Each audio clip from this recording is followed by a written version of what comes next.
बिस्मिल्लाहिर्रहमानिर्रहीम। अल्कोहल्स की reactivity discuss करते हैं। अल्कोहल्स में इलेक्ट्रोफिलिक और न्यूक्लियोफिलिक दोनों साइड्स प्रेजेंट होती हैं। अल्कोहल्स में मौजूद ऑक्सीजन एक न्यूक्लियोफाइल के तौर पे बिहेव करती है, जबकि उसके साथ अटैच्ड कार्बन एटम इलेक्ट्रोफाइल के तौर पे बिहेव करता है। केमिकल रिएक्शंस में या तो कार्बन ऑक्सीजन बॉन्ड टूटता है या ऑक्सीजन हाइड्रोजन बॉन्ड टूटता है। Depending upon the nature of reacting species हम बता सकते हैं कि कौन सा बॉन्ड टूटेगा। अगर कोई न्यूक्लियोफाइल रिएक्टिंग स्पीशी है तो कार्बन ऑक्सीजन बॉन्ड टूटेगा। इस केस में न्यूक्लियोफाइल इलेक्ट्रोफिलिक कार्बन एटम पर अटैक करता है और नतीजे के तौर पे कार्बन ऑक्सीजन बॉन्ड टूट जाता है। हमारे पास इंटरमीडिएट के तौर पे कार्बोकैटायन प्रोड्यूस होता है और इसकी स्टेबिलिटी रिलेट करती है अल्कोहल की रिएक्टिविटी से। हम हाइपर कॉन्जुगेशन का टॉपिक पढ़ चुके हैं और हमें ये पता है कि टर्शरी कार्बोकैटायन सबसे ज़्यादा स्टेबल होता है, सेकेंडरी उसकी निस्बत रिलेटिवली कम स्टेबल होता है, जबकि प्राइमरी कार्बोकैटायन लीस्ट स्टेबल होता है। चूंकि टर्शरी अल्कोहल सबसे स्टेबल इंटरमीडिएट बनाती हैं, इसलिए उनकी रिएक्टिविटी को सबसे ज़्यादा होना चाहिए।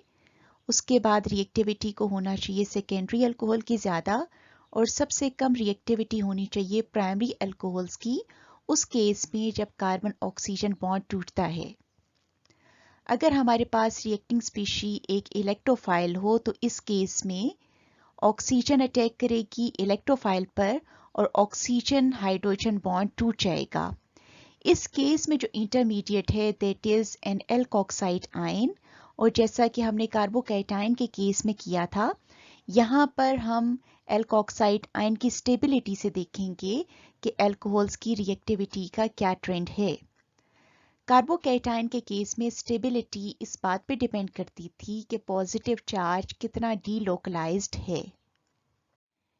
इट मीन्स के चार्ज के कंसंट्रेट होने से स्टेबिलिटी कम हो जाती है या रिएक्टिविटी ज़्यादा हो जाती है।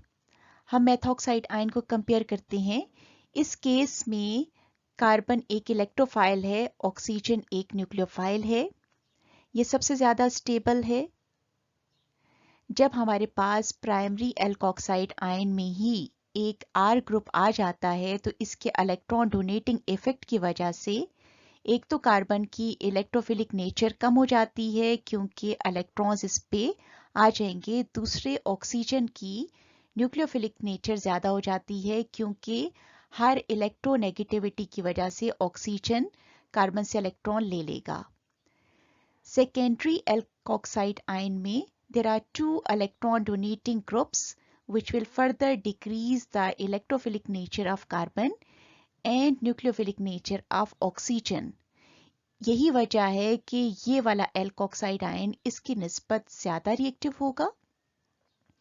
And when it comes to alkoxide ion made by a tertiary alcohol, तो यहाँ पर there are 3 R groups जो कि electrons donate करके कार्बन का इलेक्ट्रोफिलिक कैरेक्टर कम करते हैं और ऑक्सीजन का न्यूक्लियोफिलिक कैरेक्टर इंक्रीज करते हैं। यही वजह है कि टर्शरी अल्कोहल से बनने वाला एल्कोक्साइड आयन लीस्ट स्टेबल होता है और मोस्ट रिएक्टिव होता है। तो इस तरह से हमारे पास ऑर्डर ऑफ रिएक्टिविटी आता है।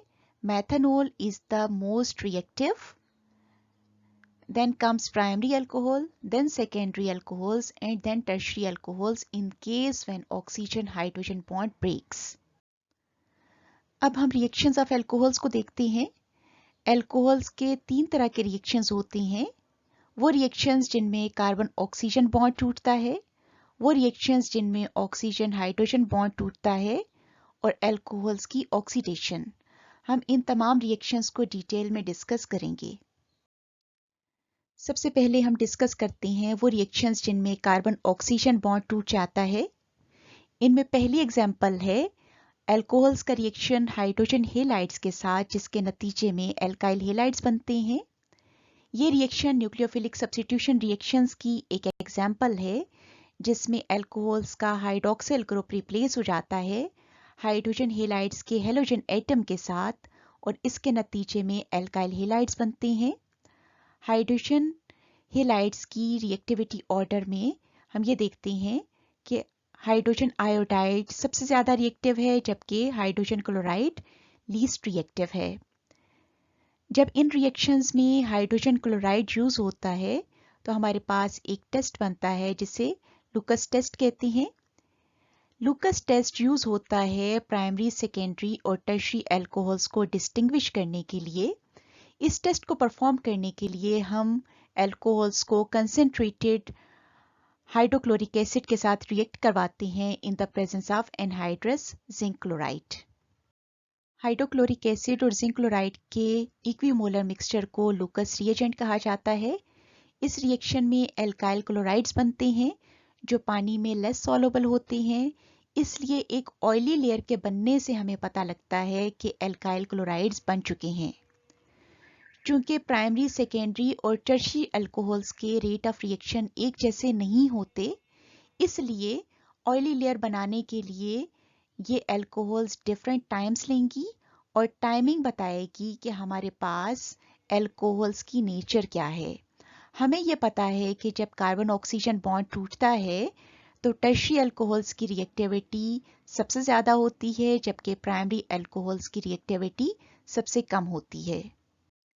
लुकस टेस्ट में टाइमिंग हमें बताती है कि whether the alcohol is primary, secondary और टर्शियरी। जब टर्शियरी अल्कोहल को लुकस रिएजेंट के साथ ट्रीट कराया जाता है तो ऑयली लेयर फौरन बन जाती है। सेकेंडरी अल्कोहल के केस में the oily layer takes 5 to 10 minutes to form, while in case of primary alcohols, oily layer is not formed until we heat the mixture. तो ये टाइमिंग से हमें आइडिया हो जाता है कि अल्कोहल्स की नेचर क्या है। हम यहाँ पर देख सकते हैं कि अल्कोहल में लुकस रिएजेंट डालने से टर्शियरी अल्कोहल्स फौरन ही ऑयली लेयर बना देती हैं। सेकेंडरी अल्कोहल्स को 5 से 10 मिनट्स लगते हैं ऑयली लेयर बनाने के लिए, जबकि प्राइमरी अल्कोहल्स उस वक्त तक ऑयली लेयर नहीं बनाती जब तक कि उनको हीट ना किया जाए। अल्कोहल्स को डिफरेंशिएट कराने के लिए एक और टेस्ट भी यूज होता है जिसे आयोडोफॉर्म टेस्ट कहते हैं। वो सेकेंडरी अल्कोहल्स जिनमें ये ग्रुप मौजूद होता है अल्कली की प्रेजेंस में आयोडीन के साथ रिएक्ट करके आयोडोफॉर्म बनाती हैं। आयोडोफॉर्म एक इनसॉल्युबल येलो सॉलिड है और रिएक्शन में येलो प्रेसिपिटेट्स बनने का मतलब है कि आयोडोफॉर्म बन गया। प्राइमरी अल्कोहल्स में से सिर्फ एथेनॉल ये टेस्ट देती है। हमारे पास एग्जाम्पल है एक सेकेंडरी अल्कोहल की जो आयोडीन के साथ अल्कली की प्रेजेंस में रिएक्ट करके येलो कलर का आयोडोफॉर्म बना देती है। दूसरी प्रोडक्ट्स जो इस रिएक्शन में बनती हैं the are sodium carboxylate, sodium iodide and water. Ethanol भी आयोडीन के साथ रिएक्ट करती है और नतीजे के तौर पे हमारे पास iodoform, sodium formate, sodium iodide और वाटर बन जाती हैं। टर्शियरी अल्कोहल्स आयोडोफॉर्म टेस्ट नहीं देती। इस टेस्ट को यूज करते हुए हम एथेनॉल और दूसरी प्राइमरी अल्कोहल्स जैसा कि मेथानॉल, 1-प्रोपेनॉल एटसेट्रा को डिफरेंशिएट कर सकते हैं। एथेनॉल ये टेस्ट देगी जबकि दूसरी प्राइमरी अल्कोहल्स ये टेस्ट नहीं देगी। इस टेस्ट को यूज करते हुए हम प्राइमरी और सेकेंडरी अल्कोहल्स को भी डिफरेंशिएट कर सकते हैं। एथेनॉल के अलावा बाकी तमाम प्राइमरी अल्कोहल्स ये टेस्ट नहीं देती, जबकि वो सेकेंडरी अल्कोहल्स जिनमें ये ग्रुप मौजूद होता है ये टेस्ट देती हैं। इस टेस्ट को यूज करते हुए हम सेकेंडरी और टर्शियरी अल्कोहल्स को भी डिफरेंशिएट कर सकते हैं। टर्शियरी अल्कोहल्स ये टेस्ट नहीं देंगी, जबकि सेकेंडरी अल्कोहल्स जिनमें ये ग्रुप मौजूद है ये टेस्ट देंगी। अल्कोहल्स थायोनाइल क्लोराइड या फास्फोरस ट्राई हेलाइड्स के साथ रिएक्ट करके या तो एल्काइल क्लोराइड्स प्रोड्यूस करती हैं या एल्काइल हेलाइड्स प्रोड्यूस करती हैं। थायोनाइल क्लोराइड के साथ जब अल्कोहल्स रिएक्ट करती हैं पिरिडीन की प्रेजेंस में तो नतीजे के तौर पे हमारे पास एल्काइल क्लोराइड्स बन जाते हैं। फास्फोरस ट्राई ब्रोमाइड के साथ एल्काइल ब्रोमाइड प्रोड्यूस होते हैं, जबकि फास्फोरस ट्राई आयोडाइड के साथ एल्काइल आयोडाइड्स प्रोड्यूस हो जाते हैं। तीसरा रिएक्शन जिसमें कार्बन ऑक्सीजन बॉन्ड टूटता है that is acid catalysed dehydration of alcohols. इस रिएक्शन में अल्कोहल से वाटर मॉलिक्यूल रिमूव होता है Depending upon the number of moles of alcohols and temperature, we can either get alkenes or ethers. इन दोनों cases में हमारे पास concentrated sulphuric acid dehydrating agent के तौर पे यूज होता है। अगर अल्कोहल का 1 मोल इन्वॉल्व हो तो उससे 1 मोल वाटर रिमूव होने से हमारे पास कार्बन कार्बन डबल बॉन्ड बन जाएगा, यानी कि एक एल्कीन प्रोडक्ट के तौर पे हासिल होगी। लेकिन अगर अल्कोहल के 2 मोल्स इन्वॉल्व हैं तो उनसे 1 मोल वाटर रिमूव होने से हमारे पास एक ईथर प्रोडक्ट बन जाएगी। यहाँ पर हम ये देख सकते हैं कि 1 मोल अल्कोहल से वाटर रिमूव करने के लिए हमें हायर टेम्परेचर चाहिए होगा as compared to the case when we are removing 1 mole of water from 2 moles of alcohol. अब हम ये देखते हैं कि अल्कोहल कंडेंसेशन से जिसके नतीजे में एक ईथर बनता है, कौन सा मैकेनिज्म इन्वॉल्व होता है। इस मैकेनिज्म में हमारे पास 3 स्टेप्स हैं। अल्कोहल के ऑक्सीजन के ऊपर 2 लोन पेयर्स हैं इलेक्ट्रॉन्स के, therefore it can behave as a nucleophile. It will attack on proton of the acid. As a result, we will be getting an oxonium ion which will behave as an intermediate. Oxonium ion में oxygen से bonded carbon atom का electrophilic character increase हो जाएगा क्योंकि oxygen के ऊपर electron की deficiency हो गई, इसलिए इस कार्बन एटम पर ऑक्सीजन की पुल बढ़ जाएगी। दूसरा अल्कोहल का मॉलिक्यूल इस इलेक्ट्रोफिलिक कार्बन एटम के ऊपर अटैक करेगा और नतीजे के तौर पे कार्बन ऑक्सीजन बॉन्ड टूटकर वाटर मॉलिक्यूल बन जाएगा।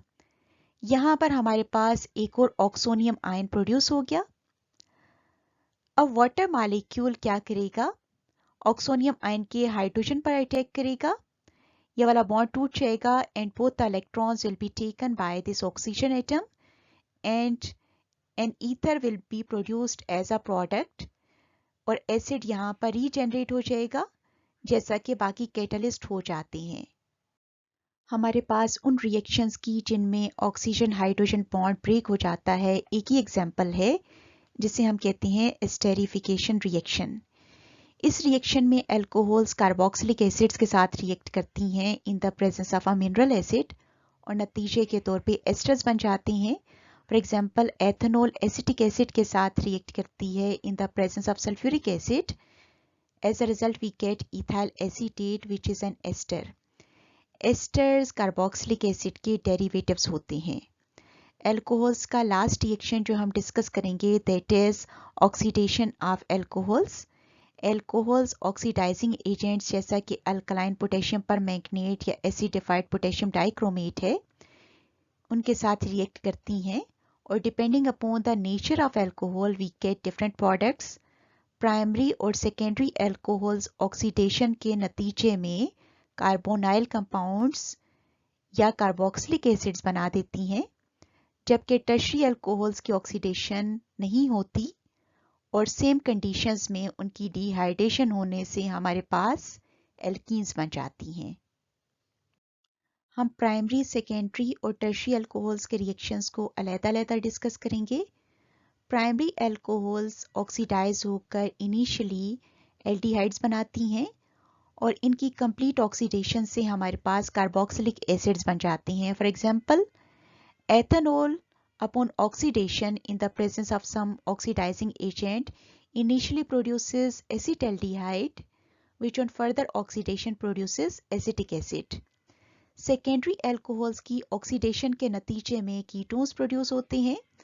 कीटोन्स एल्डिहाइड्स की निस्बत ज़्यादा स्टेबल कंपाउंड्स हैं, इनकी ऑक्सीडेशन आसानी से नहीं होती, हमें ड्रास्टिक कंडीशंस अप्लाई करनी पड़ती है, इसलिए सेकेंडरी अल्कोहल्स की ऑक्सीडेशन की फाइनल प्रोडक्ट हमारे पास आ जाती है कीटोन्स। फॉर एग्जांपल 2 प्रोपेनॉल जो कि एक सेकेंडरी अल्कोहल है, ऑक्सीडेशन पर एसीटोन दे देती है which is a ketone. Tertiary alcohol की ऑक्सीडेशन अल्कलाइन पोटेशियम परमैंगनेट से पॉसिबल नहीं है। जब इन्हें एसिडिफाइड पोटेशियम डाइक्रोमेट की प्रेजेंस में हीट किया जाता है तो ऑक्सीडेशन की जगह डिहाइड्रेशन हो जाती है और नतीजे के तौर पे हमारे पास एल्कीन्स बन जाती हैं। फॉर एग्जांपल 2 मिथाइल 2 ब्यूटानोल को जब एसिडिफाइड पोटेशियम डाइक्रोमेट की प्रेजेंस में हीट कराया जाता है तो हाइड्रॉक्सिल ग्रुप यहाँ से और हाइड्रोजन इस कार्बन से रिमूव हो जाती है।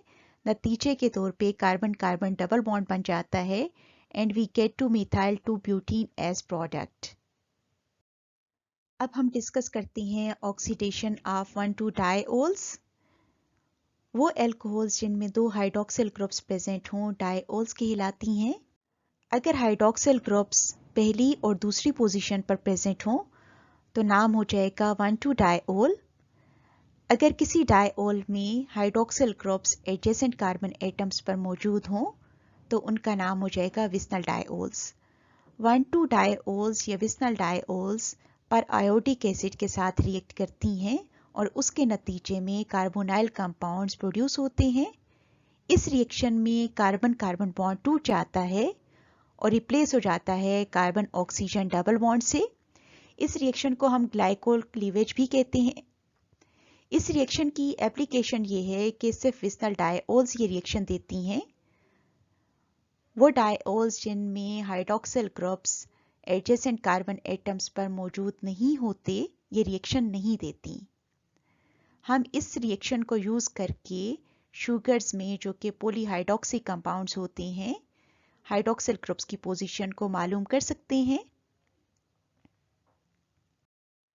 हमने एल्कोहल्स के 3 तरह के रिएक्शंस पढ़े। वो रिएक्शन जिनमें कार्बन ऑक्सीजन बॉन्ड टूट जाता है, इसमें एल्कोहल्स के रिएक्शन हैं हाइड्रोजन हेलाइड्स के साथ, थायोनाइल क्लोराइड्स के साथ, फास्फोरस ट्राई हेलाइड्स के साथ और इन तीनों रिएक्शंस में प्रोडक्ट इज एल्काइल हेलाइड। अगला जो रिएक्शन है दैट इज डिहाइड्रेशन, जिसके नतीजे में या तो एल्कीन्स बन जाती हैं या ईथर्स बन जाते हैं।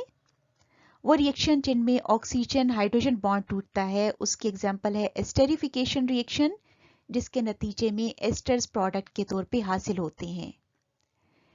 एल्कोहल्स की ऑक्सीडेशन के नतीजे में हमारे पास डिफरेंट प्रोडक्ट्स बनती हैं depending upon the nature of the alcohol. Primary alcohols oxidation पर एल्डिहाइड्स बना देती हैं जो कि फर्दर ऑक्सीडाइज होकर कार्बोक्सिलिक एसिड देते हैं।